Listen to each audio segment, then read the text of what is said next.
بسم الله الرحمن الرحيم.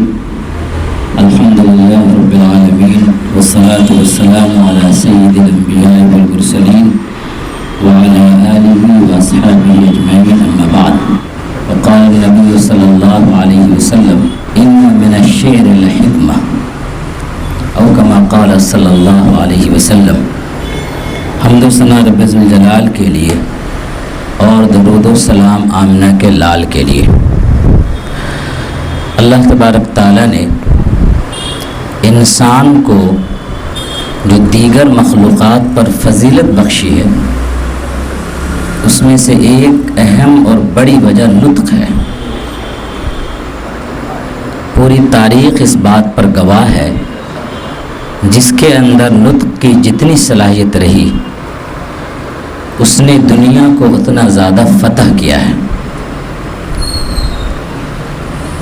یہ الگ سی بات ہے کہ نطق کے ساتھ، یعنی زبان کی آواز کے ساتھ اگر دل کی آواز بھی شامل ہو جائے تو پھر وہ کلام بے مثال ہو جاتا ہے. الحمدللہ آج ہمارے درمیان علم و ادب کی ایسی شخصیات موجود ہیں، ان کا استقبال کرتے ہوئے ہمیں فخر محسوس ہوتا ہے کہ الحمدللہ ایک علمی اور ادبی شخصیت کا ہم معہد الطیبات کی سرزمین پر اور قرآن سینٹر میں ان کا استقبال کرتے ہیں، خیر مقدم کرتے ہیں. قبل اس کے کہ پروگرام کا باضابطہ آغاز ہو، میں چاہتا ہوں کہ تلاوت کلام رب العزت کے لیے جناب مولانا اعجاز احمد صاحب رحمانی قاسمی دامت برکاتہم تشریف لائیں اور تلاوت کلام اللہ سے محفل کا آغاز فرمائیں. اسی کے ساتھ میں گزارش کرتا ہوں آج کے مہمان خصوصی جناب محترم عطا عابدی صاحب سے وہ اسٹیج پر کرسی پر تشریف لائیں. محترم جناب ڈاکٹر منور راہی صاحب صدر بزم رہبر سے بھی درخواست ہے کہ وہ بھی تشریف لائیں. وَأَنفِقُوا مِمَّا رَزَقْنَاكُم مِّن قَبْلِ أَن يَأْتِيَ أَحَدَكُمُ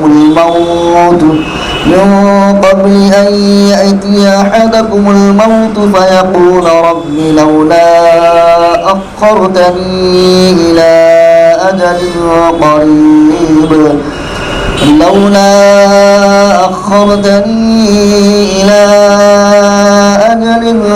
قريب فأصدق وأكن من الصالحين. صدق اللہ العظیم. جزاک اللہ خیرا.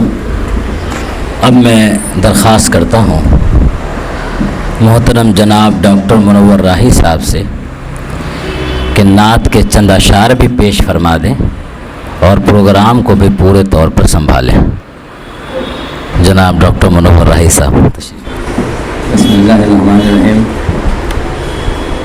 مفتی صاحب کا حکم ہے تو نعت کا دو شعر تحت اللفظ میں کہ پہلے درود بھیجیے صلی اللہ کے نام سے، پہلے درود بھیجیے صلی اللہ کے نام سے، واجب ہے نام مصطفیٰ لیجیے احترام سے. آج کی یہ شام یقیناً ایک یادگار شام ہوگی، اس لیے کہ ہمارے درمیان ایک ایسی شخصیت موجود ہے جن کی ادبی، علمی اور فلاحی کارناموں سے ادب کی تاریخی کتابیں بھری پڑی ہیں.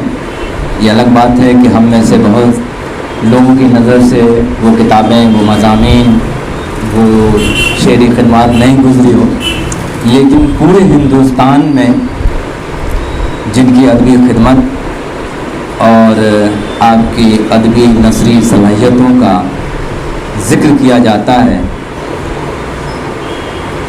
میری مراد ہے ہمارے بیچ تشریف فرما جناب ڈاکٹر عطا عابدی صاحب آپ اپنی ذات میں ایک انجمن ہے. ابھی فی الحال حکومت بہار کے ودھان پریشد سے آپ سبکدوش ہوئے ہیں اور اس کے بعد ہی اللہ نے آپ کو اپنے حرمین شریف کی زیارت کے لیے بلایا. ابھی آپ حج سے واپس آئے ہیں. ہم سب آپ کو مبارکباد پیش کرتے ہیں. اور واپسی کے بعد اللہ نے آپ کو اور عزت بخشی کہ آپ کے اعزاز میں پروگرام کا جو سلسلہ چل پڑا ہے عظیم آباد سے لے کر ہندوستان کے مختلف شہروں میں، دربھنگا میں، وہ ابھی رکنے کا نام نہیں ہے. سب سے بڑی خوشی کی بات یہ ہے کہ جب میں آپ کا ذکر مفتی آفتاب غازی صاحب سے کیا کرتا تھا تو آفتاب غازی صاحب کہہ رہے تھے کہ ہمارے درمیان کی ایسی علمی ادبی شخصیت، لیکن آپ نے ابھی تک مجھ سے تعارف نہیں کرایا، ملایا نہیں. اور یہی کیفیت جب عطا عبدی صاحب کے ساتھ میں مفتی آفتاب غازی صاحب کا ذکر کیا کرتا تھا تو مفتی آفتاب غازی صاحب نے یہ کہا کہ آپ نے نہ ان سے ملایا، اور ان کی خواہش تھی کہ میں مفتی آفتاب غازی صاحب سے ملوں. تو آج آفتاب غازی صاحب کی یہ محبت کہ انہوں نے آنن فانن میں، حالانکہ ہم نے تو یہ سوچا تھا کہ صرف ملاقات ہوگی اور یہ ایک یادگار شام ہوگی، لیکن اس کو خوب سجانے میں مفتی آفتاب غازی صاحب نے آنن فانن یہ ادبی نشست کا نام دے دیا. اور آپ جس محبت میں آئے ہیں ہم آپ سب کا استقبال کرتے ہیں، خیر مقدم کرتے ہیں. اور واقعی آج کی یہ شام یادگار ہوگی. ہمیں عطا عبدی صاحب کی گفتگو بھی سننی ہے. عطا عبدی صاحب کو اللہ نے جو صلاحیت بخشی ہے، نہ صرف شعری بلکہ نثری خدمات بھی آپ کے اتنے ہیں کہ شاید اس کا تذکرہ اس کم وقت میں ممکن نہیں ہے. درجنوں کتاب سے زیادہ آپ کی تصانیف منظر عام پر آ چکی ہیں اور ایک خاص شعبہ ہے جس میں آپ کی الگ پہچان ہے، ادب اطفال. آپ کی ادب اطفال پر ہندوستان بھر کے مشاہیر ادب نے جو مضامین، جو اپنے تاثرات لکھے ہیں، تو اتفاق سے مجھ کو یہ موقع نصیب ہوا، یہ میرے لیے سعادت کی بات ہوگی کہ میں نے ان تمام مضامین کو اکٹھا کر کے ایک کتاب ترتیب دی ہے جو ابھی طباعت کے مرحلے میں ہے. پرنٹنگ میں جا چکی ہے لگ بھگ کتاب، اور انشاءاللہ 1 مہینے کے اندر وہ کتاب آ جائے گی. اس کا نام ہے عطا عبدی اور ادب اطفال. یہ میری چھوٹی سی کوشش ہے، لیکن جس عظیم شخصیت پر میری یہ محنت ہے تو اس کے لیے میں اپنے آپ کو بہت خوش نصیب سمجھتا ہوں. اسی طرح آپ نظم ہو، غزل ہو، نعت ہو، نعت کا جب ذکر آتا ہے تو مجھے وہ واقعہ بتانے میں یہ ہے کہ بتانا چاہتا ہوں آپ حضرات کو کہ جس زمانے میں BBC لندن کا ایک جنون تھا لوگوں کے اوپر، اردو آبادی میں کہ BBC لندن کا ہر پروگرام سنایا جاتا تھا، اس زمانے میں BBC لندن سے ایک مصرع دیا گیا تھا طرحی نعت کے لیے. پوری دنیا سے لوگوں نے اس میں حصہ لیا تھا اور انعامی مقابلہ تھا وہ. تو پوری دنیا سے لوگوں نے اس طرح مصرع پر نعت کہہ کے BBC کو بھیجا. اس میں سے ہندوستان میں 2 شخص اول قرار دیے گئے. اس میں مجھے بہت فخر ہے کہ ہمارے درمیان ڈاکٹر عطا عبدی صاحب ہیں جن کو ہندوستان میں اول انعام قرار دیا گیا تھا. تو یہ ہم سب کے لیے بڑی بات ہے کہ آج ہمارے درمیان موجود ہیں. ان کے متعلق اکثر میں یہ کہتا ہوں کہ کسی کو ہو نہ سکا ان کے قد کا اندازہ، کسی کو ہو نہ سکا ان کے قد کا اندازہ، یہ آسماں ہے پھر بھی سر جھکائے رہتے ہیں. تو عطا عبدی کی یہ خاصیت ہے، بلکہ عطا عبدی کی جو صلاحیت ہے اس حساب سے میں ان پر گفتگو نہیں کر پا رہا ہوں، میرے بس کی بات نہیں ہے. اور مفتی آفتاب غازی صاحب ممکن ہے جو کچھ جانتے ہوں وہ خود اپنی گفتگو میں کریں گے.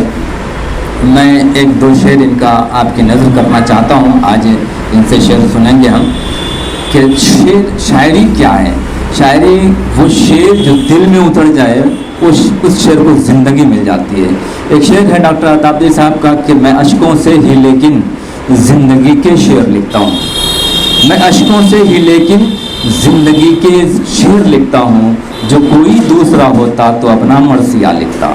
عطا عبدی کی یہ خاصیت ہے کہ انہوں نے اپنے غم کو، حالانکہ عطا عبدی کی زندگی میر کی طرح غم سے بھری پڑی ہے، میں اس کا ذکر کر کے عطا عابدی صاحب کے زخم کو ہرا کرنا نہیں چاہتا ہوں، لیکن میں نے جن کتابوں کا مطالعہ کیا ہے اور آپ کی زندگی کو سمجھنے کا موقع ملا ہے، شروع سے آپ کی زندگی کو دیکھتا ہوں تو مجھے میر کی زندگی یاد آتی ہے، کیونکہ جو میر کی زندگی مطلب یہ ہے کہ بچپن سے ہی پریشانیوں غموں سے بھری ہے، اور میر نے اپنے غم کو زمانے کا غم بنا دیا تھا، تو عطا عابدی کی بھی کچھ یہی حالت ہے۔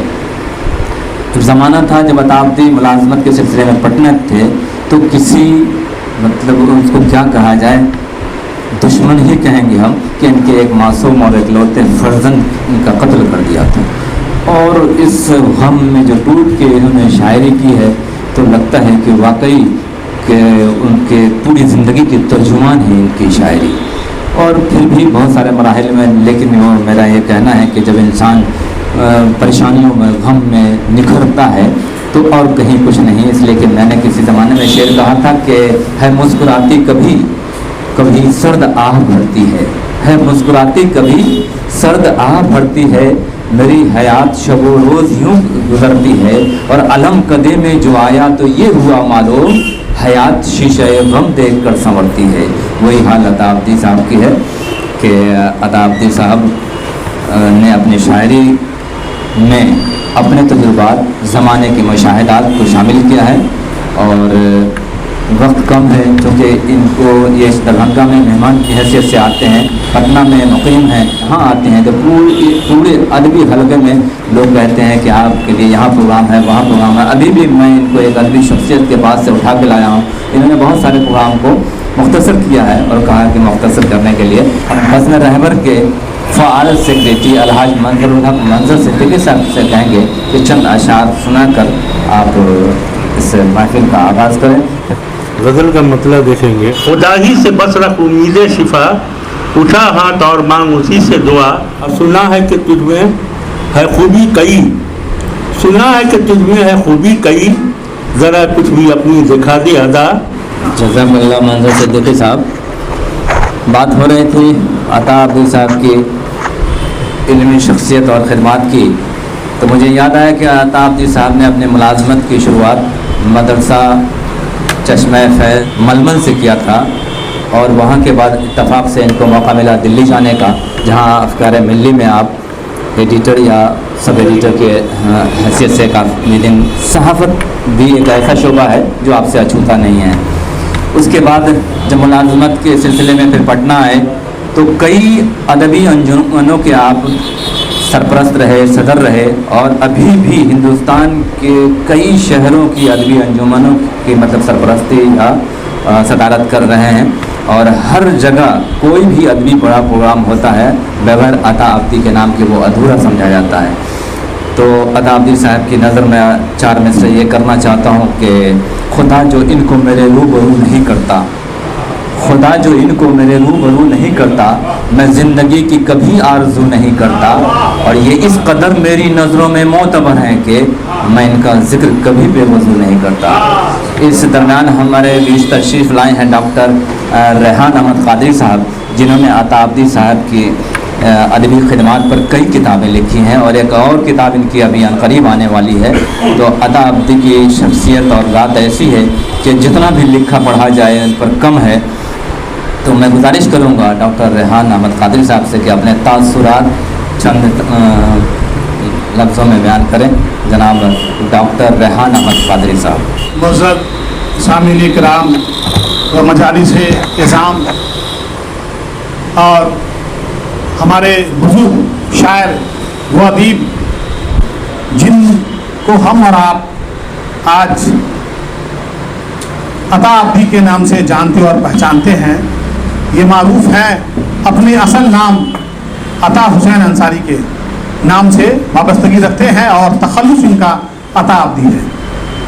آج ہم تمام لوگوں کے لیے ایک بار پھر سے یہ خوشی اور سعادمانی کی بات ہے کہ میرے برادر مکرم بڑے بھائی ڈاکٹر منور عالم راہی صاحب نے یہ خبر دی کہ ایک ادبی نشست کا انعقاد کیا گیا ہے، جس میں مہمان خصوصی کے طور پر ڈاکٹر عطا عابدی